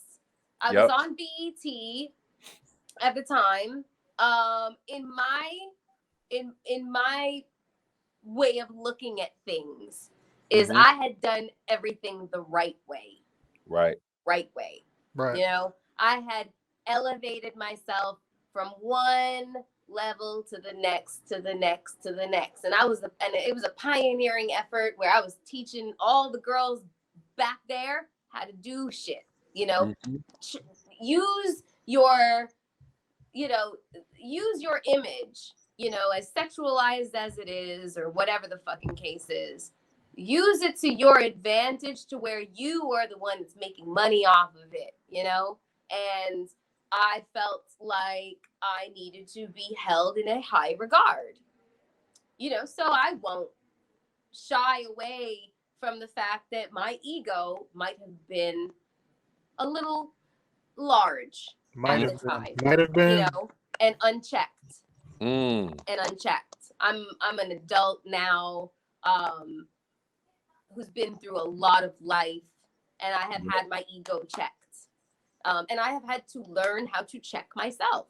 I have had to learn how to develop a checks and balances system within myself so that I don't get out of pocket, you know. But at that time, when it came to Buffy, I didn't feel like she had paid enough dues to deserve a cover. Right. And that's just real talk. Like I can't make up an excuse for my behavior because there is no excuse. There's none. It is what it is. I had a fucking tantrum. Yes, you did. Set. Yes, you did. Because I thought I knew who the four were. And then when I was surprised with Buffy replacing the other fourth, I said, what the entire fuck is going on here? I was furious. Because I did not think that she had paid enough dues in this business to warrant a King cover because of the precedent you guys had set for who got to be on the cover of King. Right. And that was my main motivation for the way that I acted on set. So I'm sure that when, you know, you have Buffy come on, she's going to have her perception of how I treated her, which was disgusting, honestly. But Mel, we had a conversation. I don't know if you will ever remember this really tough conversation that you and I had. You and I went to like this little off area where they had like a pull down gate, and you're yelling, I'm yelling, you going crazy, I'm going crazy, and we agreed to agree that we would table the conversation and push forward. That was the one thing, though. As much as we got into it, you did say, "All right, you know what? F it, we're gonna go. We're gonna go." The show must go on. Yeah, the show must go on. There is one photo that shows your face. Yo, and it's everywhere. And I'm like, that's the moment after I'm sitting there like, yep, I'll never forget this pose. I'm pouting. That was that pose. Fuckers published that picture. Because that was the best shot of all of y'all. It was so hot, and I deserved it. I deserved it. But here's the thing: is no one knew the backstory. Right. So they were like, "Oh, until sexy pouting bitch." Fine, whatever. So I deserved it. But the reality of the situation is that Buffy did not deserve the way that I acted towards her. She didn't deserve it. You know, I was told later that she really held me in high regard at that time. That was it. Yeah. And I was embarrassed after the fact. Like I shouldn't have acted like that. But that was my motivation for doing it, right, wrong, or indifferent. That was just it. I look back on it and I would like to throttle my former self. Like, bitch, get your fucking life together. She's the shit right now. Everyone's fucking talking about her. Everybody's clamoring to have her on the pages of their magazines and music videos. So suck it the fuck up, Buttercup. You know, I would tell my former self that. But you know, I was having like, you know, a lot of my own personal internal struggles at that time, managing my ego and whatever else. So I acted like a fucking asshole on that set, and Trina was very gracious about it and just kind of like acted like she didn't see shit. Maya, same way. acted like he didn't see shit. Reagan was like, yo. Reagan was like, yo, what the hell's going on? Yo, Dave, why your girl getting crazy? What's going on? Oh, hold on, we can't hear you. Can't hear you. We can't hear you. I mean, there's a lot of remorse in hindsight. You know, right? The reality of the situation is that you both know this. I've been actively trying to find Buffy for a couple of years now, right? To actually say a very what do you call it? Like a delay. It's a very delayed reaction, but just to talk about it and be like, yo, I was a fucking dick back then. I'm sorry. I really am sorry. And you're awesome. Like, I think she's such a beautiful, sweet, nice girl. She's so nice. She really is. She really is. And I'm gonna tell you what was really interesting, just in hindsight.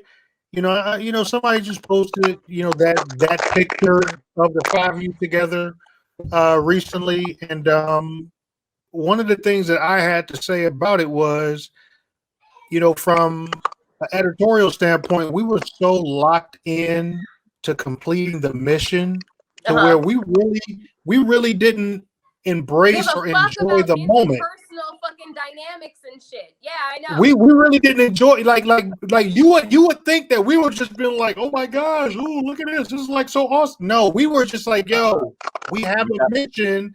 This is a very ambitious goal that we set, and we are going to figure out a way to finish the mission.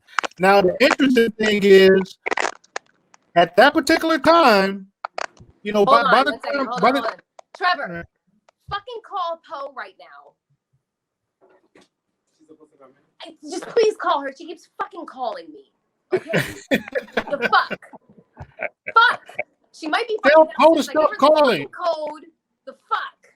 Is that our homie Poe? Yes. This. Oh, bitch. Yo, Poe, what you doing, Poe? Exactly. She lives down the street from the fucking studio, so I'm like. Tell her just walk over. Huh? Yo, just walk over, Poe. Just walk over. And I gave you the code to come upstairs. What the fuck? Yes, Poe's the homie though. Hey, you know Poe. That's funny. I know. That's love funny. it. By the way, there's like this really hot girl in my studio right now who's like in a thong. I'm like. Turn the camera. Turn the camera. Walk by real quick. No.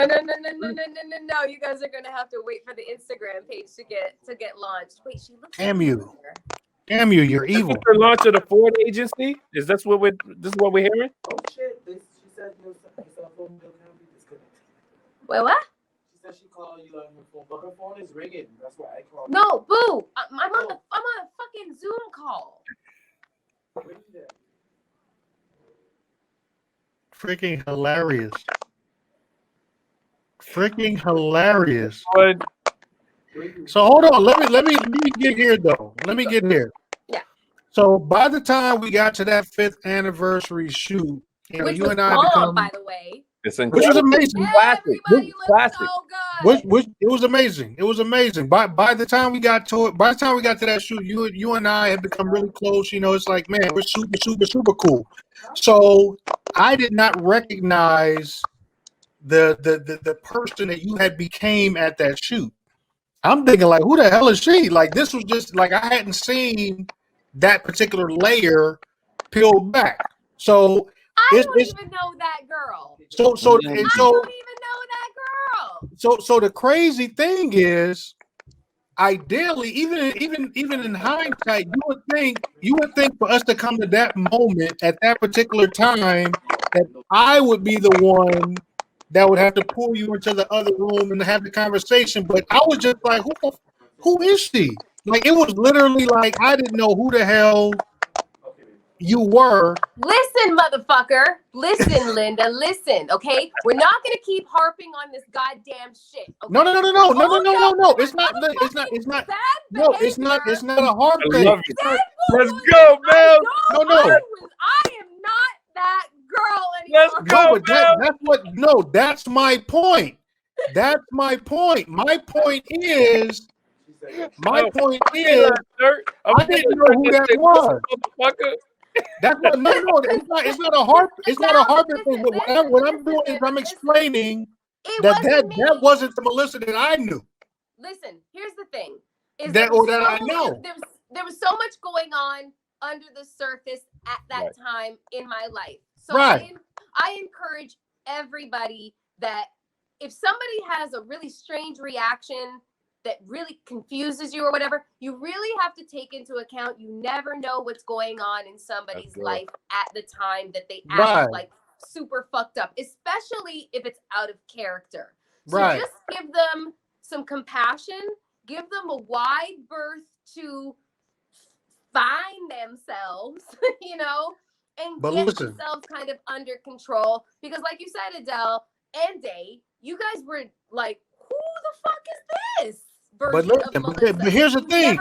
You'd never seen it before. We've never experienced anything like that before. But the thing is, we spent enough time around you to realize that, okay, something is off here. But if that was our first perception of you. Yeah, it would have been fucked up. It would have been fucked up. You guys would have been different. Yeah. Fuck off. Right. So so for me, I know like the reason why that this story kind of got out before we're talking about it now. I know one of the reasons in particular. I know Reagan. Reagan had talked about it without really talking about it, but talked about it. And the thing is, Reagan is like the sweetest of the sweetest of the sweetest of the sweetest. Reagan didn't know me from a fucking can of paint. That's my point. That's my point. That being her first introduction. Right. Was I offered up a terrible representation of myself. Right. And so that's the thing that, getting older and growing through pain and tragedy and just life experiences has like afforded me the luxury of being able to view myself from the lens of I'm not that person anymore. So I can objectively view my really former self and assess her as she was. Absolutely. And assess myself as a fucking asshole, assess myself as an egomaniac, assess myself as somebody who needed to be fucking chin checked, possibly. I can assess myself in that way because I'm no longer that girl. I grew up from being that girl. I wanted to become better than that girl. Mel, what helped you? What helped you get there though? Tragedy. Quitting / getting fired from BET. My fiance, like ending my engagement to my fiance because he was abusive. All of that stuff was happening during that cover. And nobody really knew that was what was happening. But I was in an abusive relationship at that time. I was trying to figure life out because BET, that shit was falling the fuck apart. And when you're on TV, that becomes like an identifier. Like, oh, that's so and so from that TV show and blah blah blah. But when you're no longer on that TV show, people are like, oh, well, what's your what do you have to offer? What's your use? What are you worth? Blah blah blah. So it really fucks with your sense of identity and stuff like that. So I was like in a downward spiral at that time. Meanwhile, I'm on the cover of King, sharing it with queens like Maya and queens like Trina and a queen like Reagan and Buffy. But I just had very myopic vision at that time because I was in certain parts of my life reacting out of desperation. And so me as an adult woman, very, very settled now in life and having a very grown perspective on just trials and tribulations and tragedies and triumphs and just everything that life hands us. I can assess my former self a lot of the time and be very accurate in my assessment because it doesn't negate who I am now to try to sugarcoat who I was then. It makes me a better person to be able to acknowledge when I was a fucking piece of shit, when I was an asshole, and then the growth, when I was nasty. Growth from that. Yeah, it's growth. And you know what? The reality of the situation is that we all should hope to grow You know, we live in a very ageist kind of society that condemns getting older. Especially in America. Meanwhile, especially in America. Tyson just passed away at the age of 96. Look at this life that this queen, we stand on her shoulders, you know, and the life she lived, she did it with so much dignity and just beauty, and this, I don't even have enough adjectives to apply to the life. But the thing is, this woman lived, but yet we live in a society that, you know, that obsesses over fucking youth. Fuck that. You know, that whole youth is wasted on the young adage. It's fucking true. I wish we could all be Benjamin Button and age fucking backwards, but we fucking can't. But the thing is, we all have to also understand that I'm pretty sure, you know, who knows what she was like at 22. We don't know, and maybe she tells the story in her new book. We don't know. Right. I'm pretty sure she's had moments as well. But at the end of the day, it doesn't fucking matter, because we're all 22-year-old assholes at some point. We don't all have it figured the fuck out. Right. Nobody fucking does. Right. So who cares who we were at the age of 22 or 24 or 26? Because if we aren't that person at the age of 34 or 45 or 56, we've grown from, we've developed, and now we use that wisdom and knowledge and try to take other people under our wing and pull them up with us and let them, you know, use our shoulders to put, you know, create that kind of figurative ladder towards greatness. Then that's really what we're supposed to do. You know, we cannot be self-serving, you know, self-absorbed individuals. You know, my mother died, and you know what I started thinking about? Legacy. Besides thinking about, you know, enveloping my inner child with love and compassion and kindness and learning how to talk to myself in a completely different way, I started thinking a lot about legacy. And this business fosters Peter Pan syndrome like a motherfucker. Absolutely. And I am no different. I could not imagine myself really honestly getting married and having a family. It was so fucking far away from my perception of reality. I just could not accept it. So in that way, I really never be adulted, you know. But then my mother died, and she left me an inheritance, and I was just like, what the fuck does this mean? What does this mean? What does it mean? What does money mean? It doesn't really mean anything when the person that you love more than anything on this planet died, and now you have that. There's no replacement for the two things, you know? So now what do I do with this thing she left me in order to make it substantial and meaningful? What do I do? And the first thing we think about is creating fucking progeny. We gotta pass it on to our DNA, you know? And I don't have that. So now I'm like in this mad rush to figure out, what the fuck does that legacy mean for me? And it might just be for this lifetime, since I am a spiritual being having a human experience and not the other way around. Right. That the only kind of contribution that I can make to mankind and society during my time here is to be the kindest, gentlest, most compassionate, and generous version of myself, which is why I started to do so much internal work immediately after my mother died, because I had to figure out, I had to get my Oprah on, you know, and just in terms of like how generous she is from a massive capacity of building schools in Africa and changing like the lives of hundreds of thousands of people, not just by her words or the guests she has on her shows, but actually funding, you know, projects that change the lives of people, just either through like discovering the American dream through home ownership, or, you know, scholastic, what do you call it? Like foundational type of stuff. Right. You know what I mean? So But Mel, I've had to start thinking this way because having a child might not be in the cards for this lifetime, you know? And as a woman, that's really, really, really hard to come to terms with. Really hard, you know? And people talk about that shit very callously and casually, and it's not a casual fucking conversation at all.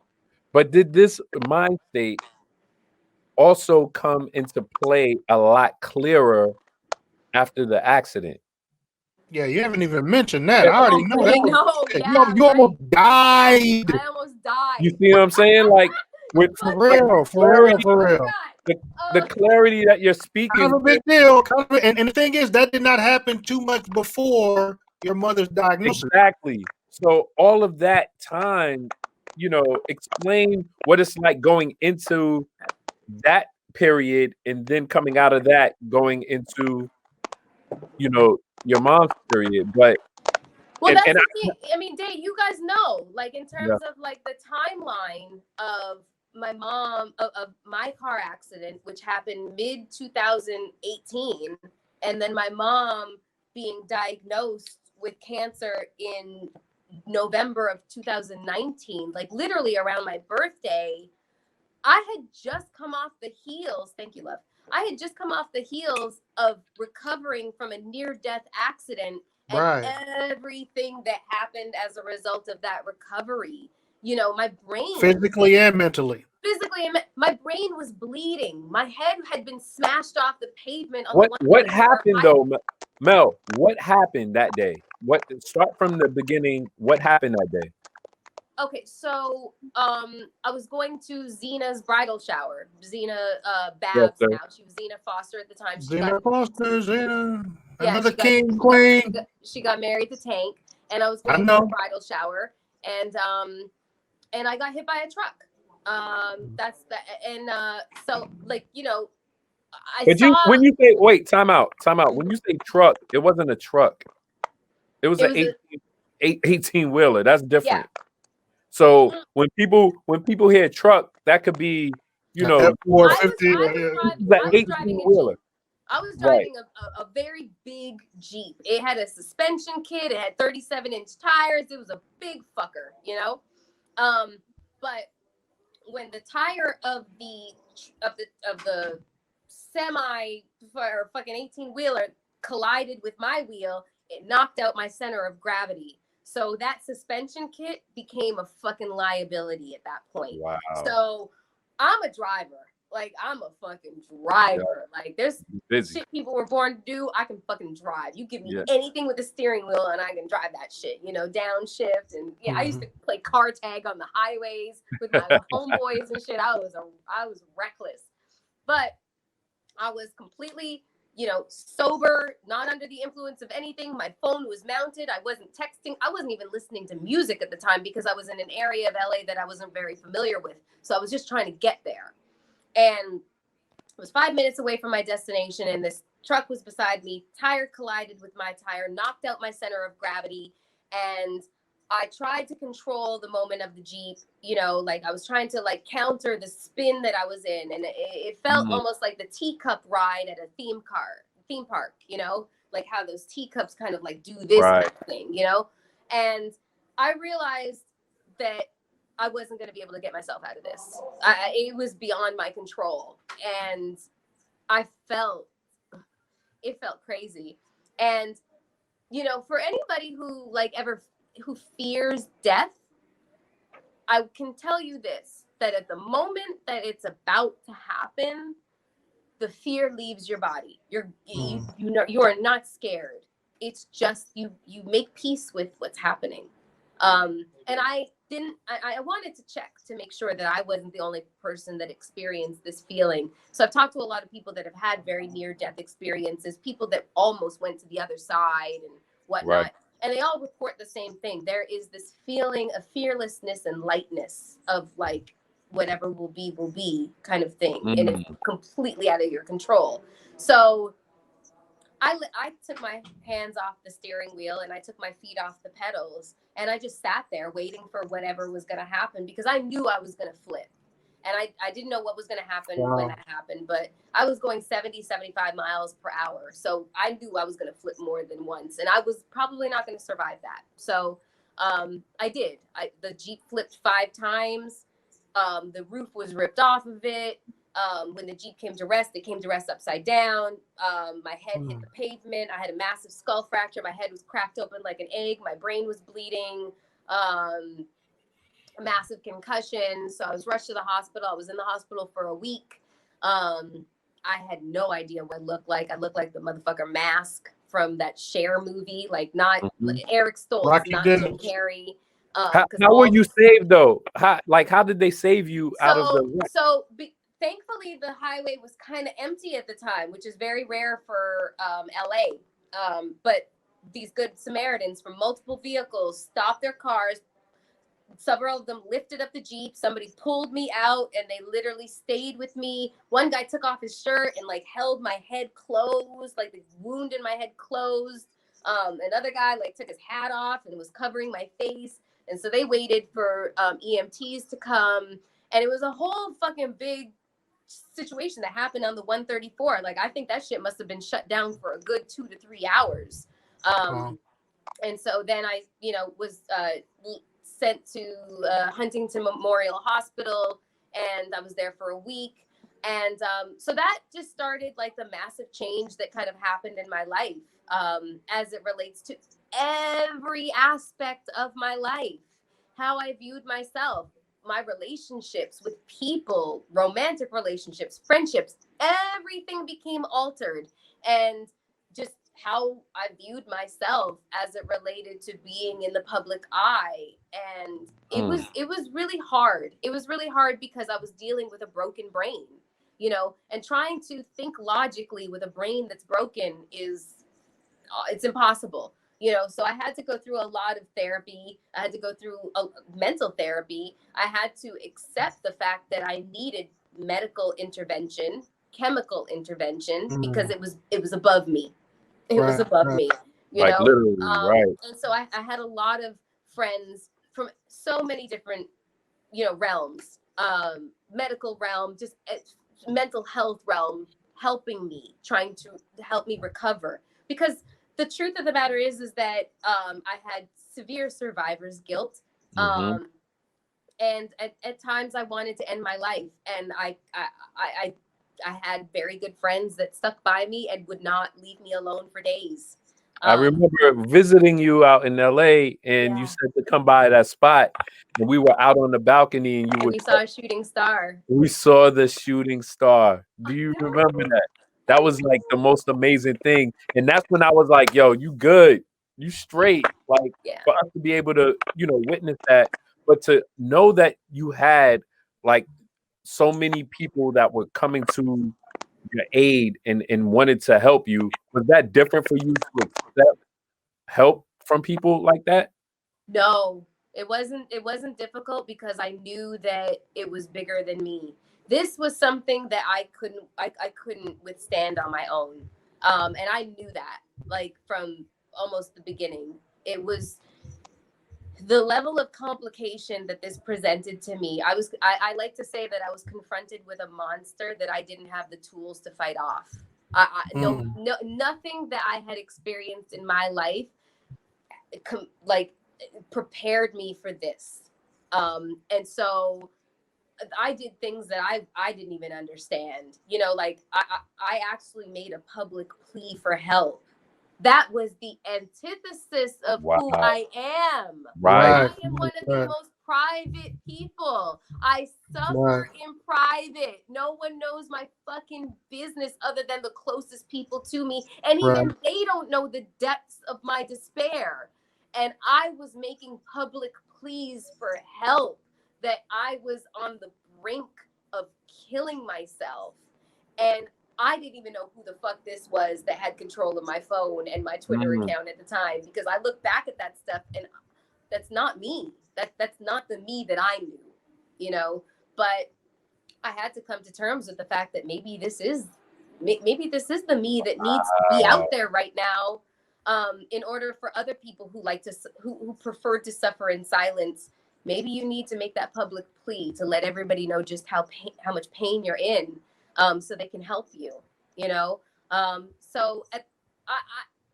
began to view myself as kind of like a conduit for other people many years ago. So it just fell in line with that whole idea that I'm acting not just for my own self-interests, but for other people who are suffering the same way that I am. And so I have this big comeback story. I returned to my podcast. Everybody's like, wow, my God, Melyssa, like, it's so great. And then shortly after that, after I launched my own brand, my mother's diagnosed with cancer. And I was like, oh my God, like, and I didn't believe that this was going to be it. I didn't believe that this was going to be it, but cancer had a different idea. Like, nah, bitch, this is it. This is it. We're taking her this time. And I had to go through a lot of stuff. You know, my mom fought it off. She fought it off before. Yeah, she had a cancerous tumor in her uterus in 2007, 2008. Her surgery was on January 30th, 2008. And it's the same time that Green Bay and the Giants were playing for the AFC championship, or was it NFC? I can't remember which fucking, which one they're in, conference they're in. But anyways, I digress. The Giants ended up winning that year and I fucking called it. But anyways, yeah, so that was the first time that my mom had cancer. And the second time is the time that took her. And so with my car accident and me cheating death and then becoming this big comeback story and then my mother getting cancer and then literally I watched my mom die. Yeah. Her last breath. It has just thrown my perspective as it relates to life and what's important. It's dissolved it and put it back together just in a completely different fashion.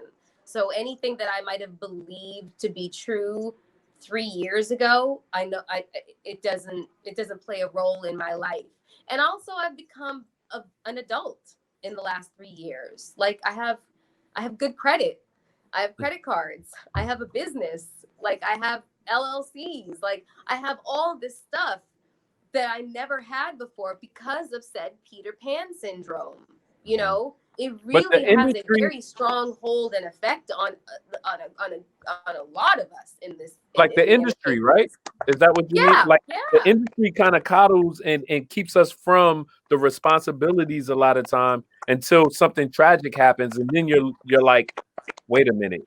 You don't know how to deal with it. You don't know how to cope with it because it's not something that's talked about. All we do is, especially with Instagram and social media now, is we put the best version and the most curated version of our lives for the public to consume. But we leave out all the ugly, nasty, dirty bits. All the bad. Yeah. The monotony and the banality of daily life. And also the small little tragedies that we suffer along the way and we just try and like sweep under the rug and not acknowledge. And what happens is similar to one of our friends, you know, passing away during quarantine. And and you never know what people are dealing with. Like when you said that earlier, it's all these. Let me tell you something. Let me fucking tell you something, okay? And I feel like this would be the perfect story that we kind of like wrap this whole thing up on because we're going on 3 motherfucking hours, ish. Is Jasmine motherfucking Waters, okay? Now, this was a woman that was like ridiculously creative. There's people that were born to do certain things, and Jasmine Waters was born to write, okay? She was a ridiculously creative being. And at the time of her death, this motherfucker was an Emmy Award-winning writer for This Is Us, one of the most celebrated shows on the network NBC. Okay, she was co-writer of the Taraji Henson movie What Men Want. She was a writer in the writer's room for Kidding, a Jim Carrey series on Showtime. By all appearances, Jasmine Waters had made it. Okay, she had made it. Just wrote a book. The Jay Prince book. Yeah, just wrote the Jay Prince book. Not only had she made it, just in terms of what we consider to be success, you know, we operate within a certain realm of artistry and creativity, and she's celebrated and awarded for it. That is what we all hope for. If whether you're a fucking rapper or a singer or a writer or a producer or a director, we all hope that the world acknowledges our talent and we are publicly awarded for it. She fucking was. Not only that, physically she transformed because, you know, like physically she had a little bit of work done and she was fucking banging. Like, what the fuck happened to Jasmine? She was like, you know, silhouette challenge. She might have been killing the game right now. You know what I mean? Mm-hmm. And so by all appearances, if you looked at this girl's life, she had changed her physical appearance to match who she believed herself to be up here. She was award-winning in the talent, in the realm, you know, the creative realm in which she was talented in. She had it all, and she committed suicide. And not only did she commit suicide, she committed suicide in a way that most women do not commit suicide. When women commit suicide, we want to leave a good-looking corpse. And I did some studies on suicide as it relates to the genders. So this is something that women tend to take into account vanity. So that's why we go to sleep. We take pills, we take a bottle of vodka to the head, and we go the fuck to sleep. We don't blow our fucking brains out, and we don't hang ourselves. These are methods that men usually employ because men feel like the more violent the method of suicide, the more manly it is, which is why you guys do this shit a lot, you know? But women, we like to go the fuck to sleep. We'll go to sleep in the car, close the garage door, turn on the ignition, and go to sleep. We want to leave a good-looking corpse because the other thing we take into account is we don't want to fuck up and be left maimed or disabled by that suicide attempt. So we try to make sure that we're successful the first time that we actually do it. And with pills and vodka or alcohol and sleeping in a car with the exhaust, it's pretty much going to be a sure thing. But she chose hanging. And there's two different ways in which you hang yourself. One, either you put a noose around your neck, you jump, you break your neck. Or you put the noose around your neck, you stand on a platform, knock it out from underneath your feet, and then you slowly asphyxiate yourself to death. Both are ridiculously painful methods of fucking killing yourself. And it's very tactful. Like she chose it. Like this isn't an accident. You have to think about this and plan for it. You got to think about your body weight, and if whatever beam you put that rope around or whatever is affixed to your neck is going to withstand your weight. There's so much planning that went into the way that she did this. It's still fucking with me 7 months later, and she died maybe about a month after my mother died. So I was reeling from both my mother's death and then Jasmine's death because I thought to myself, where were the closest people to her? Because I thought about suicide and I knew how I was going to do it.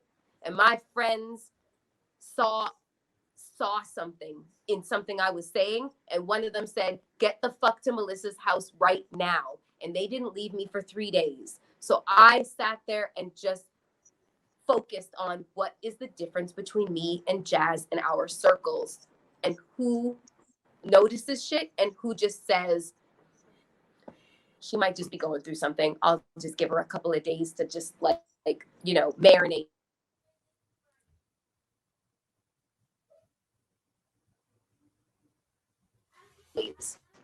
Okay, you good now. I'm back. We're good. Yeah. It fucked with me in so many different. Can you call Poe and tell her I'm doing a fucking interview? Sorry. No doubt. It fucked with me in so many different ways because I wanted to know where was her circle, the closest people to her at that time. And Mel's I'm not blaming them, but I just wondered what was the difference between me and her and our circles and how we interacted with them and why I was spared and why she wasn't. It really fucking messed with me for a long time. I think a couple of things. The quarantine was one, and I think the other thing was, I think the people that were checking on her, because so many people have receipts. I think we all probably thought that she was strong enough to get over the hump of what she was dealing with, and like you said, that access for people to be able to say, you know what, I'm going to sit here for you and deal with this. My thing is like going through all of this in your life to be in the point that you are now, to be getting like all these different opportunities. So, some of the things that you're probably thinking about entrepreneurial style because of different windfalls and such. What do you think life is like for you going forward right now?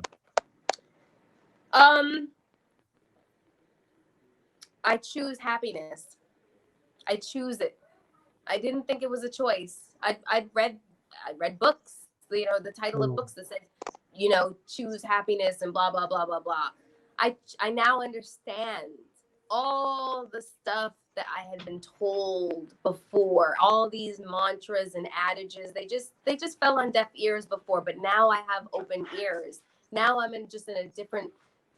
I just think differently now. My brain is just configured differently now, and it's based on my personal experiences. It's based on the fact that I cheated death. It's based on the fact that I watched the woman who gave me birth, her body was my portal into this world. I watched her die. I know what her last words were. I held her hand until the funeral home came to collect her body. So I held my mother's hand until it got cold, so you can't have those experiences without starting to think about what kind of life do I want to live if I am granted one day, 1 year, 10 years, or 30 years. How do I want those years to unfold? And you really realize how much choice you have in the matter. Somebody will look at it like you don't really have a lot of choice, and somebody will be like, you have all the choice in the world. It's perception. And my perception is shifted in a way to where I realize it is a choice to wake up and be happy. It's a choice to wake up and be really fucking grateful for the fact that I have 2 eyes that can see, 2 ears that can hear. I got 10 digits that work. My toes work. I get up. I walk. I am healthy, and I can make my choices based on all of this good fortune, and that's it. That's it. Unfortunately, it was a lot of tragedy that got me to this point of growth. But I wouldn't change it for anything in the world, honestly. You know what? I can't allow us to go through these series of events without saying that it was also the tragedy that brought us back together, which I'm really excited for. That it took, man, it's crazy. You and I, like I said, we became close, Mel. We were became really besties. close. We were besties. We were besties, and then you got married, and you did what you felt you needed to do in order for that relationship to have a chance. And I was a casualty. I wasn't the only casualty, but I was a casualty, and it broke my fucking heart because you got to Mine too. You got to leave and go. You got to leave and go to another relationship. I was left flailing, But we've talked about it since. It's all good. Right. Choices.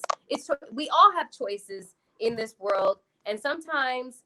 And hindsight's a motherfucker. You know what I mean? Hindsight is a bitch. It really is. Because we all would do things differently if we had the benefit of having hindsight, But it is what it is, And it is what it is. But I'm telling you, like it just helps to put a lot of things in perspective. I mean, in that particular moment, I felt like, okay, no, this is the right thing to do because I need to get my shit together and I need to, and it was not, once again, hindsight. Oh, damn! If I could tell myself now, back then, I would definitely not have chose to have, put our friendship on pause, which was just a terrible thing. I've apologized privately and I'll apologize publicly. And I definitely missed the whole time. We don't know what would have happened if you had. No, we don't. We really don't. But it is what it. Able to get back. Definitely that, and I mean, I feel very fortunate. I would have felt horrible, if we would have lost you that day. I'm glad that we were able to reconnect. And we and since then we've been there for each other through other tragedies. Yeah. And and I'm pretty sure we'll continue to be there through more. I mean, that's just how the life cycle works, the ebbs and the flows. But man, we have so much more. Like we're gonna have to do this over and over and over again. There's so much more that we have to talk about. Yeah, and I have to add, you two are like two of my favorite humans on this fucking planet. I love you, and I've said this to everybody with ears. But like one of the things that was so fantastic about working with you guys and becoming friends with you guys was that. I touched on it earlier when it came to camaraderie with women, and it was more than just camaraderie. It was also safety in numbers on video sets and, magazines and just men being predatory with the, and abusing their power, whatever realm we're speaking of. And you two never did that. Like, I always found that pretty fantastic that you two had you two could completely abuse the position of being the editors of the biggest fucking urban magazine out there, the magazine that every woman wanted to be on the fucking cover of. And you two were the most decent fucking guys. Appreciate that. Never took advantage of that. And as a woman in this industry that had to, deflect so much shit, like fucking dicks being thrown in your fucking face, balls and shit. God. it was just so like, oh God, thank you for being decent. Thank you for being a decent human with a penis. Like it was, and I'm sure that there's so many women that come on, after me that are gonna probably say the same things as I am. Like, thank you so much for being decent fucking human beings to us. Thank you for always being your true self. Like, it's amazing to be on this ride with you. Yeah. Always been 100. Regardless, if you mad, you mad. If you happy, you happy. You letting us know how you feel, and it's good to have people like that in your life, and to be able to see them grow and evolve and freaking crush it on Fox Soul. You gotta You gotta love that. So I love the Eternals. Thank you guys. Yeah, of course. Like, I'm a Scorpio. I don't know how to be anything other than this. You know what I'm saying? Absolutely, absolutely. No doubt. Thanks so much. We love you, Melly. I love you. We can do this again, but you gotta get Buffy, you gotta get Reagan, you gotta get Maya. We're gonna get it together. Trina, you gotta get Gloria, Yep. you gotta get all of them to fill in all the blanks that we were just fucking talking about, because I cannot wait to hear like their perspective of stuff. Obviously, we got to get Poe. Well, she's here right now, but yo, Poe, what up? Wait, she just put her hoodie up. Okay, so she doesn't. I'm just saying. Yo, Poe, what up, it's though? It's Adele and Daytwan.